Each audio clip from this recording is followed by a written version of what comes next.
अगर मुझे जानना हो रिवर्स साइकोलॉजी के बारे में, you being a vastu consultant, आप एस्ट्रोलॉजर भी हैं, ये सारे टॉपिक्स की जब हम बात करते हैं तो रिवर्स साइकोलॉजी कहीं ना कहीं साइंस की बात करती हुई दिखती है।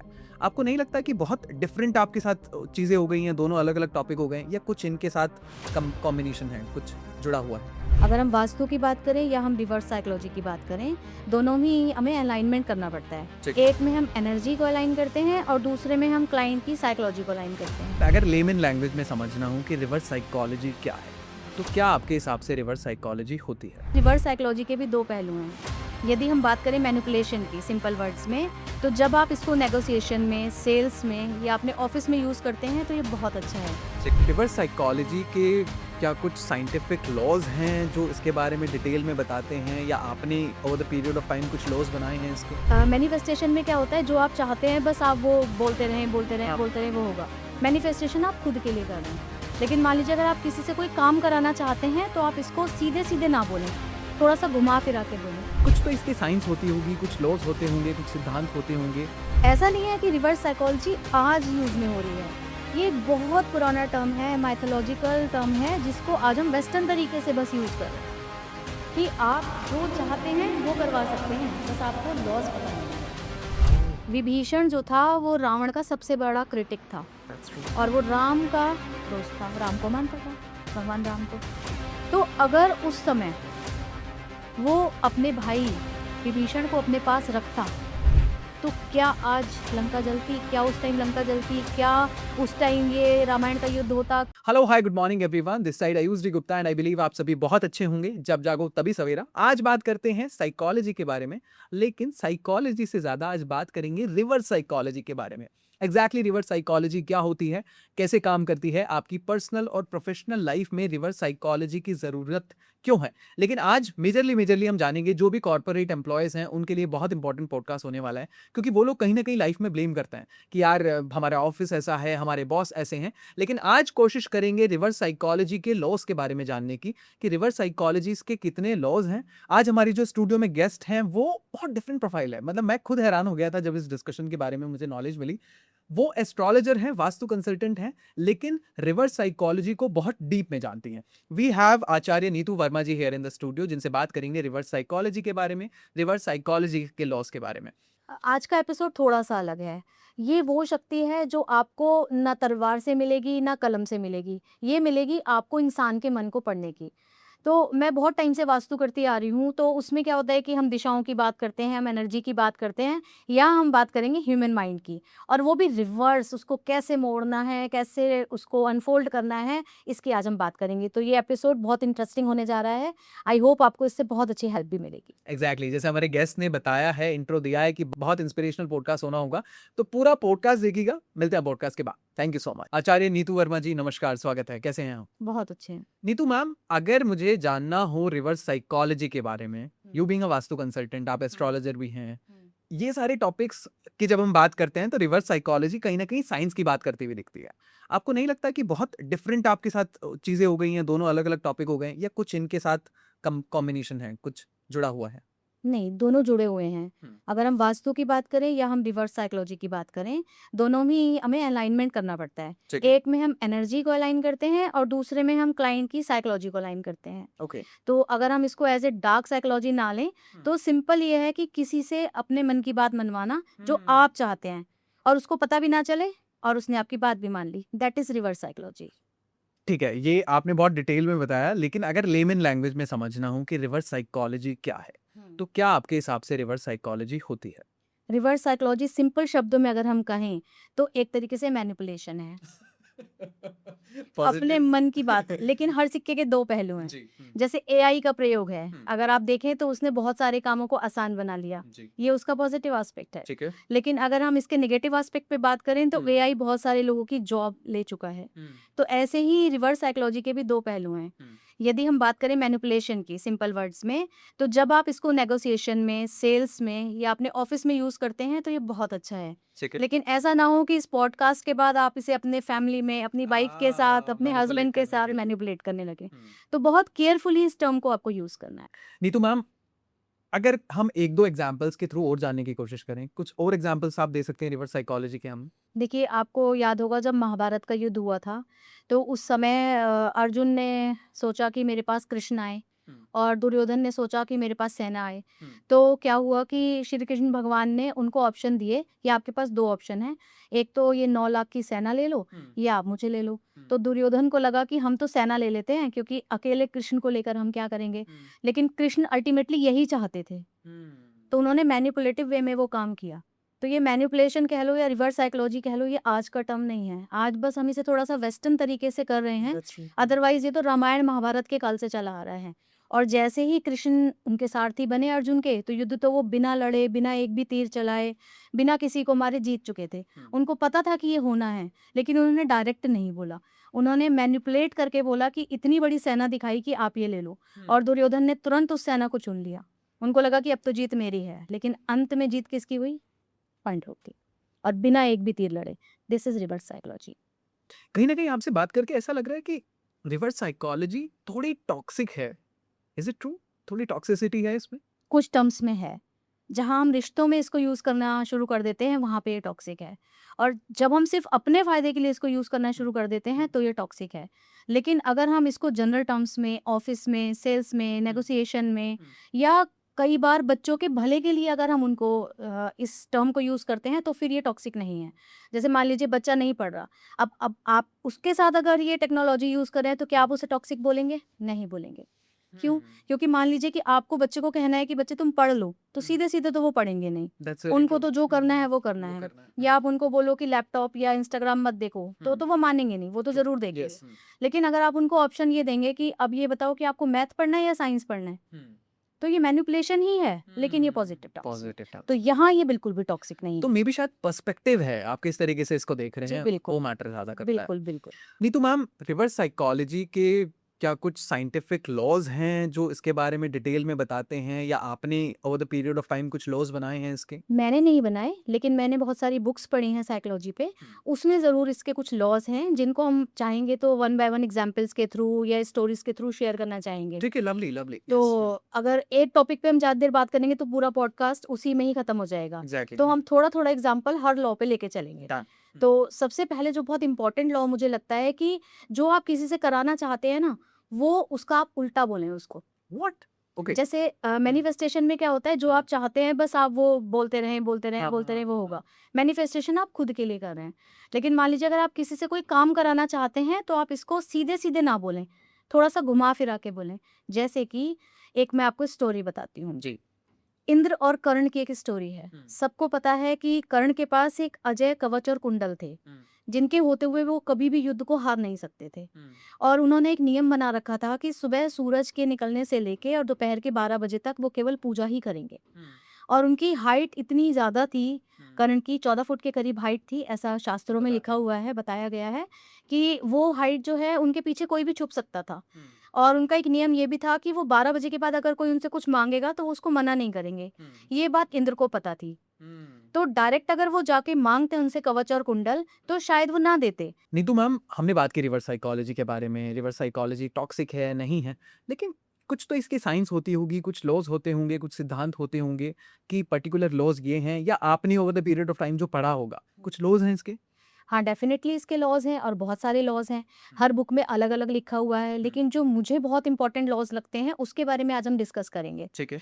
तो कुछ 12-13 लॉज़ के बारे में मैं बताऊँगी ओके। और कोशिश करूँगी कि सबको किसी न किसी कहानी के माध्यम से बताऊँ, Very- ताकि हाँ। ईज़ी हो जाए Easy समझने के समझ- लिए yes, और yes. डेली लाइफ़ में आप उनको यूज़ कर सकें। तो सबसे पहला लॉ है कि जो आप चाहते हैं, उसका उल्टा माँगिए। जनरली जो आप चाहते हैं उसका उल्टा मांगे। जी, बिल्कुल। ओके। मैनिफेस्टेशन में क्या होता है कि बोलते हैं कि जो चाहिए उसको पॉजिटिव टर्म्स में बोलते रहो, Yes, बोलते yes, रहो। yes, मैं हाँ। खुद मैनिफेस्टेशन का बहुत बड़ा समर्थन करती हूँ, लेकिन ये लॉ थोड़ा-सा डिफरेंट है। जैसे कि ये उनके लिए है, मैनिफेस्टेशन तो आप खुद के लिए कर रहे हैं। ये आप सामने वाले से अपनी बात मनवाना चाह रहे हैं, तब इस लॉ को यूज़ कीजिए। इसको एक कहानी के माध्यम से समझते हैं। ठीक है। सबको पता है कि कर्ण थे, और उनके पास एक कवच और कुंडल थे, उनके होते हुए वो कभी भी हार नहीं सकते थे किसी भी युद्ध में। और ये बात देवराज इंद्र को पता थी। अब डायरेक्ट अगर वो उनसे मांगते तो क्या वो उनको देते? नहीं देते। तो इंद्र को ये बात पता थी कि सुबह से लेके और दोपहर के 12 बजे तक ये सूर्य जब तक सिर पे नहीं आ जाता तब तक ये पूजा करते हैं, और उस पूजा के बाद जो कोई भी इनसे कुछ मांगता है उनको दे देते हैं। अब वो क्या हुआ कि जब वो पूजा कर चुके तो वो एक ब्राह्मण का वेश धर के गए कर्ण के पास, देवराज इंद्र। तो देवराज इंद्र ने कहा कि अरे मैं तो आपके दर्शन करने आया था। कर्ण ने बोला आपको कुछ चाहिए? तो बोला नहीं नहीं, मैं तो बस आपके दर्शन करने आया था और आपके दर्शन करके मैं तो कृतज्ञ हो गया। तो इस बात से कर्ण को बहुत अच्छा लगा। कर्ण ने कहा लेकिन साधु महाराज आप आए हैं, कुछ तो लेंगे। तब देवराज इंद्र ने इस साइकोलॉजी का यूज किया और बोला कि अच्छा आप मुझसे खुश हैं तो आप मुझे अपने कवच और कुंडल दे दीजिए। और फिर कर्ण को देना पड़ा, सीधे सीधे ना मान के, और उन्होंने इस तरीके से कर्ण से अपनी मनचाही चीज निकलवा ली। तो ऐसा नहीं है कि रिवर्स साइकोलॉजी आज यूज में हो रही है, ये एक बहुत पुराना टर्म है, माइथोलॉजिकल टर्म है, जिसको आज हम वेस्टर्न तरीके से बस यूज कर रहे हैं कि आप जो चाहते हैं वो करवा सकते हैं, बस आपको लॉज पता होने चाहिए। तो यानी कि old wine in the new bottle वाली चीज सिनेरियो बिल्कुल है ना? बिल्कुल बिल्कुल। बस हमने वेस्टर्नाइज तरीके से उसको बता दिया कि एक नई टर्मिनोलॉजी का यूज करके, Yes. बट ये बहुत पहले से होता है। बहुत पहले से होता ओके, है। ये हमने बात करी पहले लॉ के बारे में, राइट? जी। और भी पर्टिकुलर लॉज होंगे कुछ? सेकंड जी। नंबर का लॉ जो होगा? सेकंड है कि आपको क्या करना है कि लोगों को अपनी जरूरत का एहसास दिलाओ। मोबाइल फोन तो बहुत समय से चले आ रहे हैं, सबके पास फोन है, किसी के पास वीवो है, किसी के पास सैमसंग है, किसी के पास नोकिया है। लेकिन 2007 में स्टीव जॉब ने बोला, लोगों को इकट्ठा किया और बोला कि आपके फ़ोन में तो बढ़िया म्यूज़िक सिस्टम नहीं है, आपके में बढ़िया कैमरा नहीं है, आपके में बढ़िया माइक्रोफ़ोन नहीं है। Oh my God! तो ऐसा करके लोगों को एक नीड क्रिएट कराई कि एक ऐसा फ़ोन होना चाहिए जिसके अंदर ये सारी ही चीज़ें एक ही फ़ोन में, एक ही डिवाइस में हों। और तब उन्होंने एप्पल लॉन्च किया। और आज देखिए क्या कोई एप्पल को बीट कर पाया है? जो भी व्यक्ति ये एक बार अगर एप्पल यूज़ कर लेगा, एप्पल का फ़ोन, तो फिर वो कभी भी किसी भी और कंपनी पे नहीं जंप स्विच नहीं, करता। बिल्कुल नहीं That's true. करेगा। Yes, agree. तो ये लॉ है। तो स्टीव जॉब भी उस टाइम पे इस लॉ को जानते थे कि नीड को क्रिएट कराओ, जिस चीज़ की लोगों को ज़रूरत है वो दो। जैसे आजकल हम और आप बात कर रहे हैं, बातें तो पहले भी करते थे, लेकिन यही बातें लोगों को अब सोशल मीडिया पे देखने की आदत पड़ गई। क्यों इतने पॉडकास्ट फेमस हो रहे हैं? ये लॉ ही है जिसको कि लोग यूज़ कर रहे हैं। तो यानी कि नीड क्रिएट करवाने नीड का क्रिएट करानी है। हाँ जी। जैसे नेक्स्ट लॉ हम लेते हैं। नेक्स्ट लॉ है कि छुपाओ आप जो सबसे ज़्यादा जानते हैं। अच्छा, स्ट्रेंज, नाइस। कि जिस चीज़ के बारे में आप सबसे ज़्यादा जानते हैं, जो भी आपकी बहुत ही स्ट्रॉन्ग आपकी क्वालिटी है, या जिस चीज़ के बारे में आपको बहुत नॉलेज है, उसको आप छुपाओ। एकदम से सब कुछ जो बता देता है, फिर उसकी वैल्यू नहीं रहती। Oh my God! मूवी में भी आपने देखा होगा, सस्पेंस मूवी लोगों को बहुत पसंद होती हैं। क्योंकि अगर पहले ही प्रोड्यूसर सब कुछ बता देगा, तो एंड तक कौन देखेगा? तो आपको छुपा के रखना है जो सबसे ज़्यादा आप जानते हैं। सही टाइम पे उस चीज़ को निकाल के यूज़ करके देना है। बट ऐसा ना हो कि वो वक्त चला जाए। इसको एक ऐसे एग्जांपल से रियल लाइफ में लेते हैं। पोकर गेम के बारे में आपने सुना होगा। जी, एक प्रोफेशनल पोकर प्लेयर जो होता है, हम्म, वो ब्लफ कौन होता है? ब्लफ वो होता है जो पत्ते छुपा के रखता है। जीत वहाँ पे मैटर कब करती है? जिसके पत्ते छुपे हुए ठीक हैं, है। वही जीतता है। जो बोलता है सबसे ज़्यादा वो नहीं, छुपाना एक कला है। तो यानी कि आपकी जो क्वालिटीज हैं उनको आपको थोड़ा उनको आप छुपा के थोड़ा रखना है। छुपा के रखो, ताकि बाद में वो बहुत समय आने पे आप उसको लोगों को दिखा पाएँ। Very good, lovely lovely. और ये बहुत रिलेट भी कर रहा है। उसके अलावा अगर हम लॉस की बात करें तो कुछ थर्ड नंबर, फोर्थ नंबर का कुछ लॉ है? देखिए, जब भी हम किसी को कुछ कहते हैं ना कि हमारा ये काम कर दो, और वो डायरेक्ट नो बोल देता है, तो बहुत बुरा लगता है। चाहे वो आपका एम्प्लॉय हो या आपका बॉस हो, तो विरोध करना है, लेकिन स्ट्रेटेजिकली करना है। चाहे तो आप किसी ह्यूमर के माध्यम से कर सकते हैं, या कोई आपके पास नो करने का तरीका होना चाहिए। जनरली फीमेल के लिए कहा जाता है नो मीन्स नो, वहाँ समझ में आता है नो मीन्स नो। लेकिन अगर आपको अपनी कंपनी में नो बोलना है, तो आप अपने बॉस को डायरेक्टली नो नहीं बोल सकते। जैसे एक एग्जाम्पल से इसको समझते हैं। अकबर बीरबल बहुत फेमस रहे हैं, ठीक। और बच्चों ने, बड़ों ने, सबने अकबर बीरबल की कहानियां सुनी। बिल्कुल। तो एक बार अकबर जो थे, वो उनके तरह तरह के उनको आइडियाज आते रहते थे, वो तरह तरह की बातें करते थे अपने दरबार में, और किसी दरबारी के अंदर इतनी हिम्मत नहीं होती थी कि वो उसको ना कर पाए। लेकिन बीरबल एक ऐसे थे जो हर तरीके से अकबर को ना भी करते थे। एक कहानी सुनाती हूँ। एक बार अकबर ने बोला कि मेरे दरबार में आज से सूर्य पश्चिम दिशा से निकलेगा। ठीक। अब सारे दरबारी तो हैरान हो गए कि ये कैसे पॉसिबल है, लेकिन क्योंकि जहाँपनाह है, तो उनको कुछ बोल भी नहीं सकते। जी उन्होंने बोला जी हुजूर, सूर्य पश्चिम से निकलेगा। अब सब बीरबल की तरफ देख रहे थे। बीरबल को लगा कुछ तो करना पड़ेगा। तो उन्होंने क्या करा, जहाँपना को बोला, जहाँपना सूर्य तो निकलेगा पश्चिम से, लेकिन आपने ये जो फरमान लिखा है ना, ये सूर्य को पढ़ना नहीं आता, क्योंकि ये फरमान उर्दू में है। Oh my God. जहाँपना हंस पड़े और वो बात वहीं खत्म हो गई।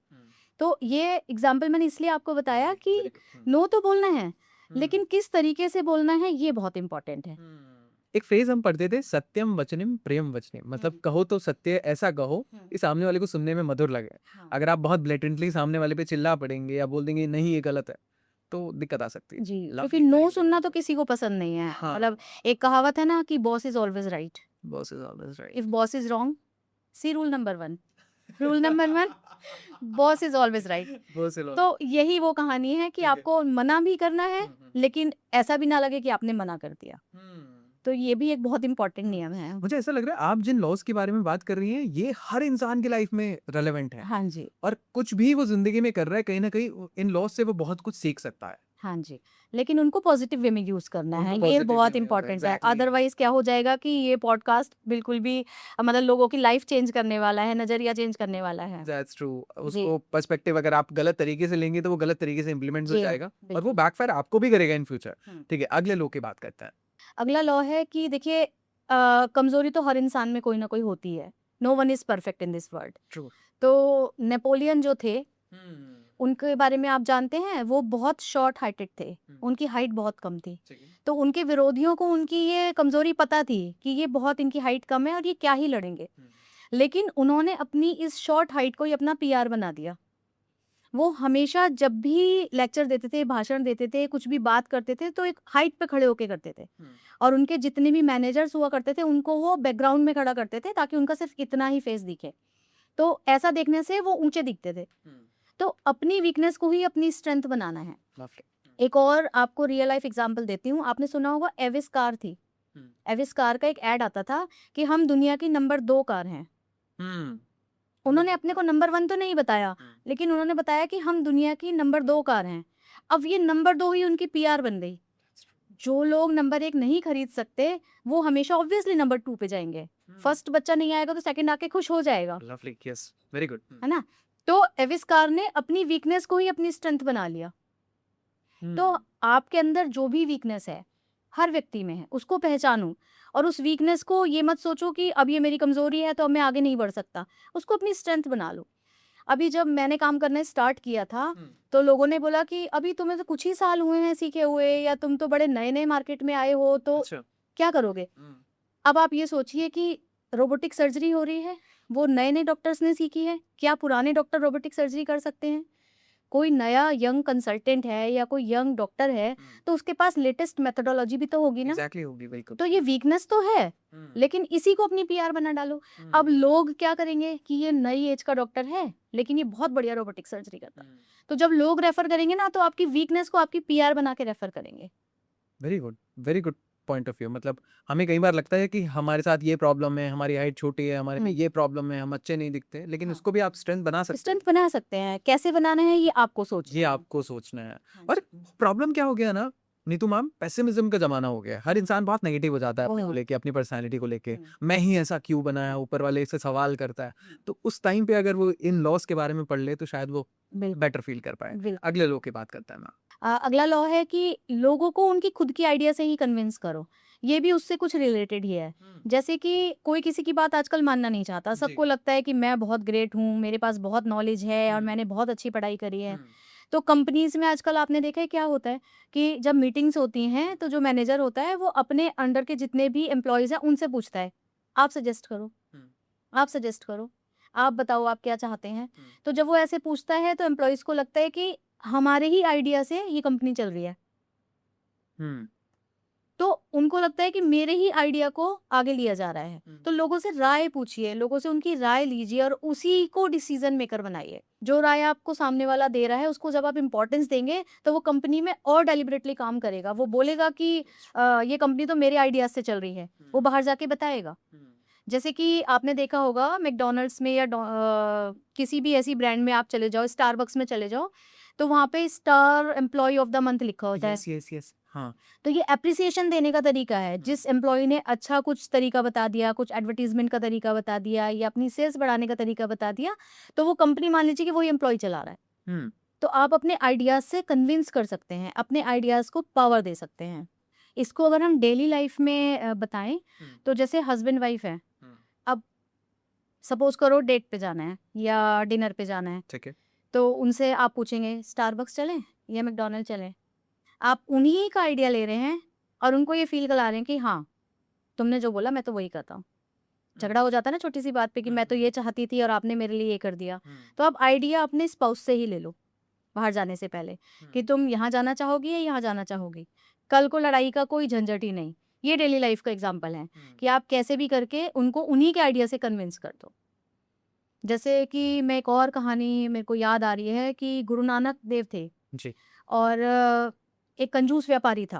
हुँ, तो गुरु नानक देव उस टाइम पे कंजूस व्यापारी से बात कर रहे थे और उनसे कह रहे थे कि मुझे तुम्हारी ये ज़मीन चाहिए। हुँ, तो व्यापारी बोला कि मैं तो नहीं दे सकता अपनी ज़मीन। तो गुरु नानक देव ने उनसे पूछा, उनको आइडिया लिया कन्विंस करने के लिए, क्या ये ज़मीन हमेशा से तुम्हारी थी? Oh my God! हाँ, तो उसने बोला कि नहीं, हमेशा से तो मेरी नहीं थी। तो तुम इस पे अपनी सत्ता कैसे जमा सकते हो? तो जब उन्हीं के मुँह से निकलवा दिया कि नहीं, ये ज़मीन मेरी नहीं थी और फिर उन्हें समर्पित कर दी। तो लोगों को उन्हीं के आइडिया से आपको कन्विंस करना है। आपको अपनी राय नहीं थोपनी। सिंपल सा मीनिंग इसका ये है कि किसी के ऊपर आप अपनी बात को ज़बरदस्ती थोप नहीं सकते। हुँ, आजकल तो आप किसी को कुछ नहीं कह सकते, ना बच्चों को कह सकते हैं, ना स्पाउस को कह सकते हैं और बॉस को तो कह ही नहीं सकते। बिल्कुल सही बात। तो जनरली ये लॉज़ जो है ना, वो ऑफ़िस में बहुत अच्छे काम करेंगे आपके। मुझे ऐसा लग रहा है शायद रिलेशनशिप भी बहुत अच्छी बना सकते हैं अगर हाँ, लॉज़ को बिल्कुल, प्रैक्टिकल बिल्कुल। तरीके से यूज़ किया लेकिन गया, लेकिन रिलेशनशिप में ज़्यादा इसको यूज़ ना करें, मैं आपको ये सलाह बैकफ़ायर दूँगी। कर सकता है। बैकफ़ायर कर सकता है।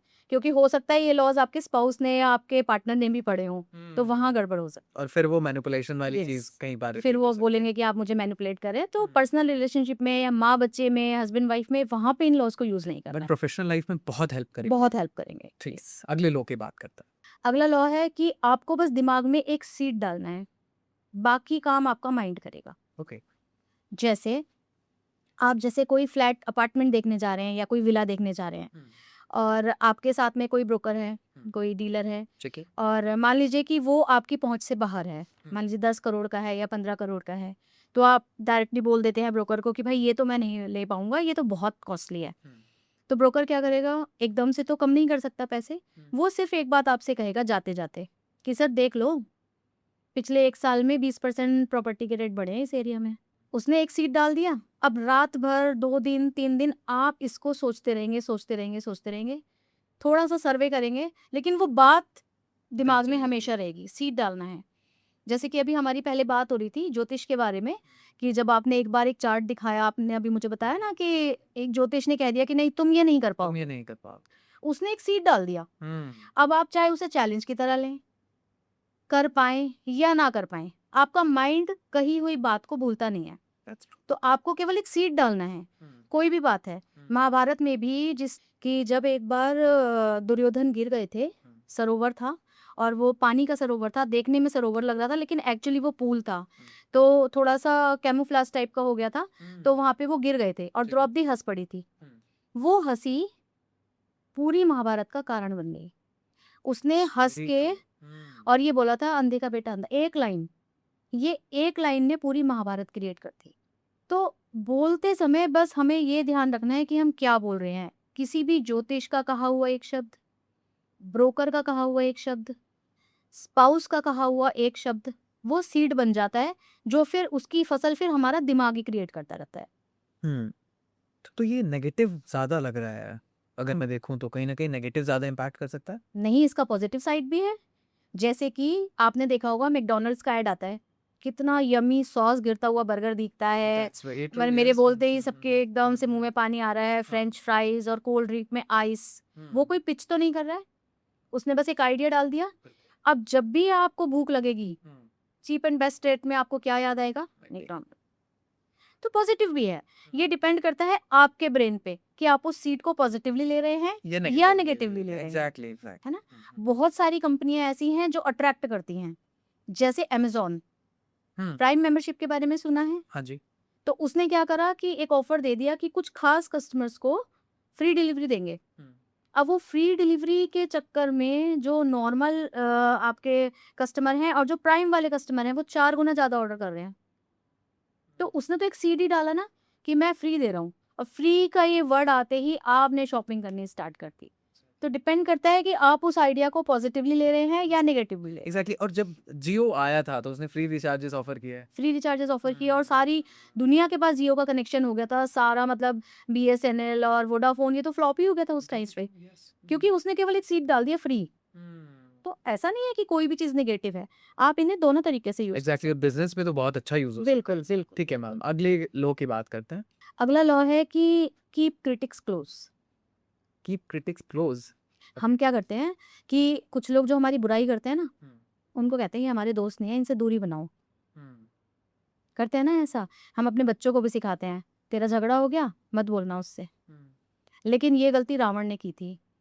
विभीषण जो था वो रावण का सबसे बड़ा क्रिटिक था, दैट्स ट्रू। और वो राम का दोस्त था, राम को मानता था, भगवान राम को। तो अगर उस समय वो अपने भाई विभीषण को अपने पास रखता तो क्या आज लंका जलती? क्या उस टाइम लंका जलती? क्या उस टाइम ये रामायण का युद्ध होता? क्या इतनी बुद्धि खराब होती रावण की? नेवर। वेरी गुड तो एग्जांपल। हमेशा क्रिटिक्स को अपने पास रखिए ताकि वो आपकी कमजोरियों को आपको बता बता के आपको इम्प्रूव कराएं। क्रिटिक्स को पास रखने का ये मतलब नहीं है कि हर समय वो आपको नेगेटिव ही फील कराएंगे। हर कंपनी में अमेज़न ले लो या कोई भी कंपनी ले लो, तो क्रिटिक्स होते हैं जो बताते हैं कि अगर आपने कोई नई, मान लीजिए कि कोई नई चीज़ लॉन्च करी, कोई नया प्रोडक्ट लॉन्च किया, तो वो बताते हैं कि इसमें क्या-क्या कमियाँ हो सकती हैं, तभी तो इम्प्रूव करते हैं। तो इसीलिए क्रिटिक्स को भी हमेशा अपने पास ही रखना चाहिए, ये बहुत अच्छा लॉ है। जैसे हम पॉलिटिकली भी अगर बात करें तो जर्नलिस्ट का रोल भी यही रहता है यही रहता है कि वो ताकि बताते बताएं रहते कि हैं। क्या क्या प्रॉब्लम्स हैं और बाद में उससे सोल्यूशन निकलता है और देश बिल्कुल। अच्छा बनता है। ठीक है, अगले लॉ की बात करते हैं हम आप।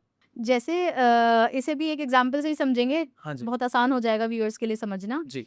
कि जब आप कोई डॉक्टर का अपॉइंटमेंट बुक करते हैं, हम्म। तो आपको बता दिया जाता है कि भाई 45 मिनट का वेटिंग टाइम है ना? और फिर 30 मिनट में अगर आपका नंबर आ जाता है, कॉल आ जाती है, तो आपको बहुत अच्छा लगता है।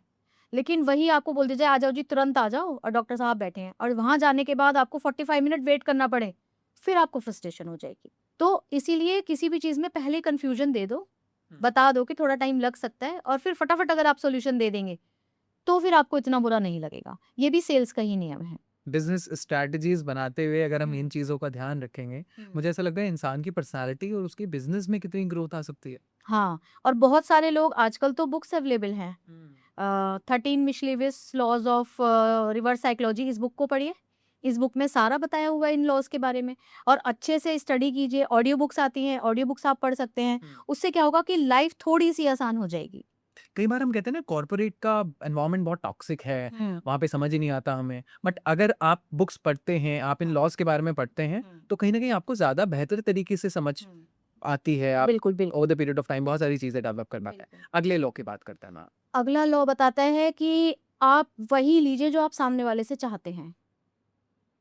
ओके। थोड़ा सा मैनिपुलेशन है इसमें। मैनिपुलेशन है, हाँ। जब समुद्र मंथन हुआ था, हम्म, तो बहुत सारी चीजें निकली थी समुद्र मंथन में। ठीक है।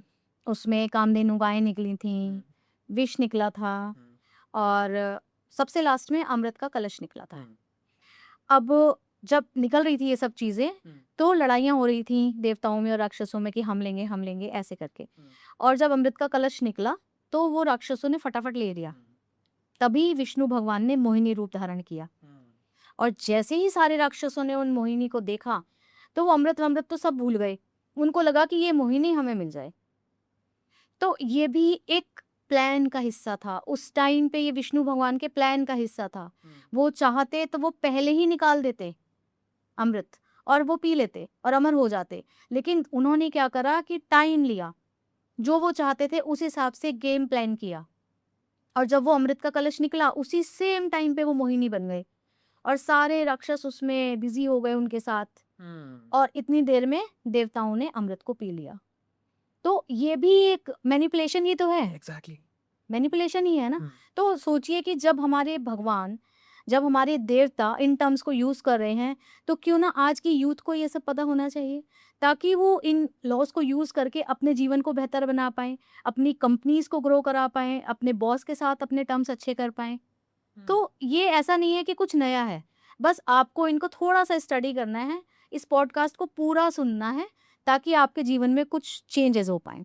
एग्जैक्टली नहीं तो मैम, लेकिन मेरा बहुत पर्सनल सवाल है आपसे कि आप तो ऑलरेडी वास्तु एस्ट्रोलॉजी में बहुत अच्छा कर रहा है ना, बहुत क्लाइंट तारीफ करके भी जाते हैं, हमने वीडियोस में भी देखा है। तो इन सब चीज़ों के बारे में आपको क्यों लगा कि इन सब चीज़ों के बारे में डिस्कशन होना चाहिए? कोई रूटीन नहीं चाहेगा, वही बात करेंगे कि एस्ट्रोलॉजी के हिसाब से क्या करना चाहिए, क्या नहीं करना चाहिए। आपको क्यों लगा इस बारे में डिस्कशन? देखिए, मैं अपनी स्टोरी बताती हूँ कि जैसे हमारे पास लोग आते हैं, तो वास्तु में हम क्या करते हैं? एनर्जी ही तो अलाइन करते हैं। ठीक है। और एनर्जी अलाइन करने का बताएँगे, लेकिन लोग नहीं मान रहे हैं। तो कई बार हमें उनकी साइकोलॉजी की स्टडी करनी पड़ती है कि हम ऐसा क्या इनको बोलें कि ये मान जाएँ। तो मेरे पास एक रीसेंट केस मैं आपको बताती हूँ। Please do. यस। उसमें क्या हुआ कि एक क्लाइंट आए। वो बोले कि वैसे तो मेरे घर का वास्तु लगभग-लगभग ठीक है, फिर भी ये प्रॉब्लम आ रही है। तो जब मैंने उनका चार्ट देखा, तो मैंने सिर्फ़ उनसे ये पूछा कि क्या आपका प्रमोशन रुका हुआ है? तो वो एकदम से चौंक गए कि आपको कैसे पता? क्योंकि एस्ट्रो वास्तु में चार्ट में पता चल जाता है कि किसी के घर की कौन-सी दिशा में क्या परेशानियाँ हैं। परेशान? अब डायरेक्ट तो क्लाइंट मानने को तैयार नहीं थे। तो मैंने उन्हें एक सॉल्यूशन दिया कि आप केवल 21 दिन जो मैं बोल रही हूँ वो मुझे करके दिखाइए। 21 दिन की पिच मैंने उनको दी। उन्होंने 21 दिन वो काम किया और उसके बाद उनको कुछ एनर्जी उनकी चेंज हुई, कुछ उनका माइंड चेंज हुआ, कुछ उनकी साइकोलॉजी चेंज हुई या कुछ तो उनको फ़ायदा हुआ। 21 दिन बाद वो मुझे आके बोले, "चलो मैडम वास्तु कर दो।" Oh my God!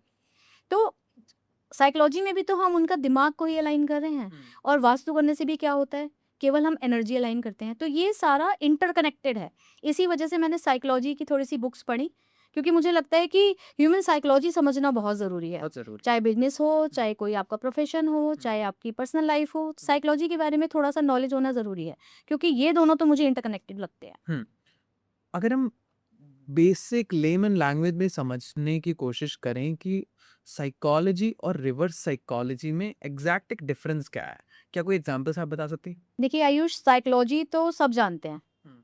कि इंसान के दिमाग को पढ़ना, हुँ। That is psychology. ठीक है। रिवर्स साइकोलॉजी में आप किसी भी व्यक्ति के दिमाग को पढ़कर उनसे वो काम करा सकते हैं जो उसे पता भी नहीं चलेगा कि उसने कर दिया। वो चाहता हो या ना चाहता हो, वो काम कर देगा। जैसे एग्जाम्पल हमने शुरू में लिया था कि महाभारत में कौन सी सेना चाहिए थी, तो ये रिवर्स साइकोलॉजी ही थी। भगवान चाहते थे कि पांडव जीते, उनको पता था ये जीतेंगे, लेकिन उन्होंने ना चाहते हुए भी दुर्योधन को सेना दिलवा दी। तो ये है रिवर्स साइकोलॉजी कि आप अपनी इच्छा से सामने वाले का मन पढ़ लो और उसको इतना मजबूर कर दो कि वो इस काम को करेगा। इसे आप तंत्र से ना जोड़ें, इसे आप टॉक्सिसिटी से ना जोड़ें, इसे आप नेगेटिविटी से ना जोड़ें। अगर आप अच्छे टर्म्स में यूज़ करें तो ये बहुत ही मार्वलस इफेक्ट देगा। एग्जैक्टली। और मैम ने जैसे बोला कि बिजनेस और अपनी प्रोफेशनल लाइफ में अगर आप इनको इंटीग्रेट करते हैं, यस। तो आप जो परेशान होते हैं कि हमारे ऑफिस का एनवायरनमेंट ऐसे खराब है, मे बी शायद गलती आप में है। आप ही नहीं समझ पा रहे समझ कि गई। कैसे स्ट्रैटेजिकली चलना है, बस आपको कैसे थोड़े चाणक्य बनना चेंजेस है। करने हैं। यस। एग्जैक्टली। हाँ। इसके अलावा भी कुछ और लॉज रहते हैं, कुछ और इसके नियम हैं जिनके बारे में बात होनी चाहिए? हाँ, आपने सुना होगा कि हर समय जो अवेलेबल रहता है उसकी वैल्यू कम हो जाती है। एब्सेंस से आप अपनी वैल्यू बढ़ा सकते हैं। आपने देखा होगा ना, जो दोस्त रोज मिलते हैं फिर एक वो बात नहीं रहती और कई बार आप 4-5 दिन के लिए बिल्कुल गायब हो जाओ। फिर देखो कि मैसेज आएगा, भाई कहाँ है तू? ऐसे ही राधा कृष्ण का एग्जाम्पल लेते हैं। Oh my God, nice. Okay. Radha Krishna का आपने सुना है ना, वो कभी मिल नहीं पाए। वियोग की शक्ति बोलते हैं इसको। लैला मजनू, हीर रांझा, ये कभी नहीं मिल पाए। कभी नहीं मिल पाया। तभी तो स्टोरी बनी। अगर ये मिल जाते तो रुक्मणी जी का नाम तो कोई नहीं लेता, क्योंकि वो तो उनकी पत्नी थी। स्टोरी कब बनती है? जब कुछ हटके होता है। तो आपको भी इसी तरीके से एब्सेंस देना है कहीं-कहीं पर। हर समय, हर कॉल के लिए आप तो आजकल के कंसल्टेंट का एग्ज़ाम्पल भी ले सकते हैं। सुना होगा ना कि जो हर समय अवेलेबल रहता है या हर मैसेज का तुरंत जवाब देता है, तो उसकी वैल्यू नहीं है। इसकी वैल्यू और अगर आपको 4 महीने आगे का अपॉइंटमेंट मिलता है, तो आपको क्या लगता है? भाई बहुत बहुत बिज़ी है, बिजी रहता है। बहुत बिज़ी है। ये थोड़ा-सा हार्श एंड हॉलो लग सकती है बात, लेकिन एक्चुअल सच्चाई ही यही है कि हर समय अपनी अवेलेबिलिटी को आप दिखाओ नहीं। थोड़ा-सा खुद को बिज़ी भी दिखाएँ।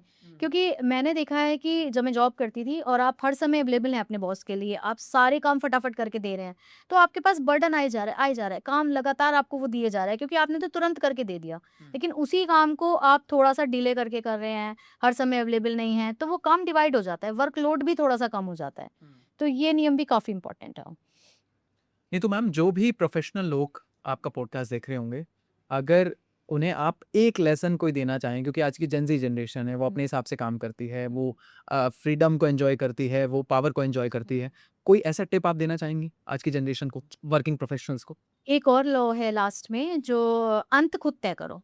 हर स्टोरी का अंत आपका होना चाहिए।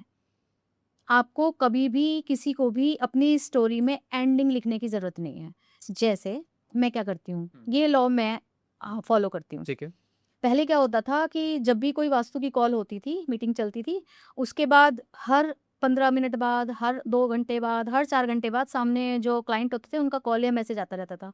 और इट वाज़ वेरी डिस्टर्बिंग कि आप हर समय तो अवेलेबल नहीं हो सबके लिए।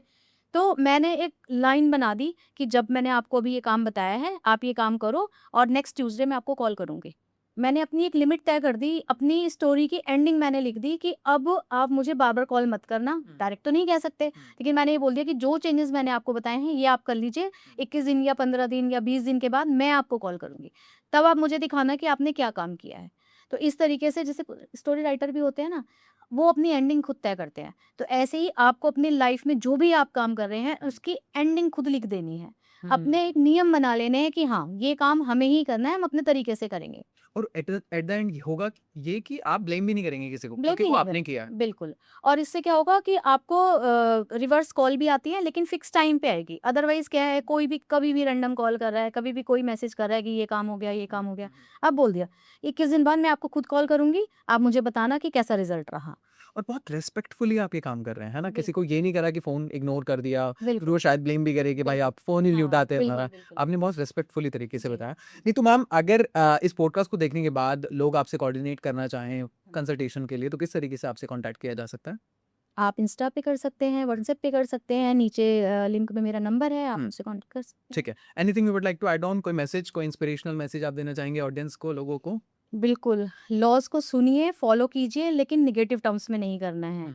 आप इसको बहुत अच्छे टर्म्स में यूज़ करेंगे तो आप डेफ़िनिटली ग्रो करेंगे। एग्जैक्टली। आचार्य नीतू वर्मा जी, बहुत बहुत शुक्रिया पॉडकास्ट पे आने के लिए। थैंक एंड आई बिलीव हमारी ऑडियंस को आज बहुत अच्छे से क्लैरिटी से समझ आया होगा।